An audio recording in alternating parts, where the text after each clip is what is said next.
Hello everyone, and welcome back to another education moment for the Children's Museum Houston. I'm Allie, the life science educator, and this is Juniper, my dog, and we're actually going to replant some plants into a better, bigger pot for them to grow in. And we're going to learn a little bit more about this type of fern. So come on with me and let's begin. So I have two ferns. These ferns are actually called Sparringer's asparagus, which is kind of a silly name, and they've outgrown this pot. So what I want to do is put them in a much bigger pot so the roots can spread out and grow, and they can get bigger and be happier plants.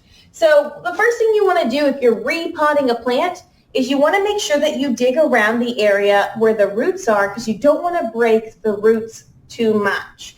So I've actually already done a little bit of the digging around, and as you can see, this one fern has a lot of roots. I've also, just for your information, laid down some cardboard so that I don't make too big of a mess in my house. You can also replant plants outside if you like, but it's really noisy, so I want to make sure you hear me. One of the interesting things is, so I'm going to take this plant, and what I want to do is kind of loosen up the roots around the edges. So I'm going to put it right here and kind of dig my fingers into the roots gently, so I'm not really breaking the roots. I'm just helping remove some of the clumped soil.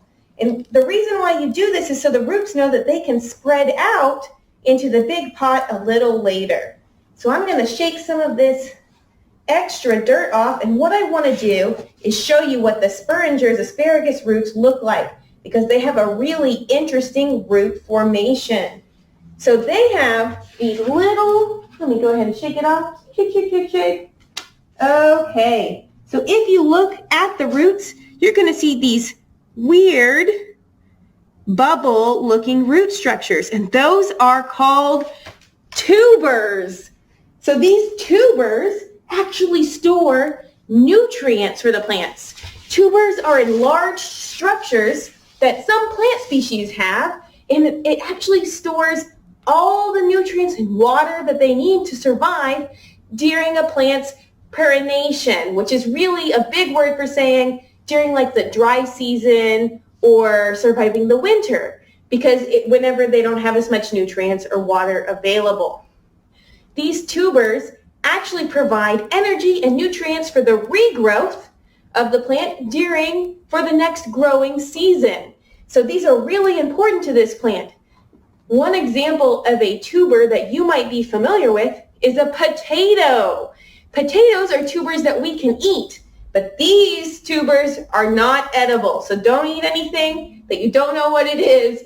These are actually toxic to cats and dogs, which is why I usually keep these plants outside. So I'm going to go ahead and lift up my plant and dig a nice hole in my big pot. There we go. And I'm going to just gently set in, and I want to make sure I bury the roots deep in the pot. And so I'm going to cover that with dirt. Awesome. Oops, it looked like I broke a little piece off. That's okay. I'm going to leave it in. Maybe it will live. And I'm going to do the same thing to the other plant. Ooh. There we go. Just like I did before, I'm going to shake off some of the dirt so the roots know that they can grow deep. And then I'm going to dig a hole and bury it in my new pot. Ooh, trying not to make too big of a mess. But sometimes it's fun to make a mess. There we go. And then I'm going to bury the roots.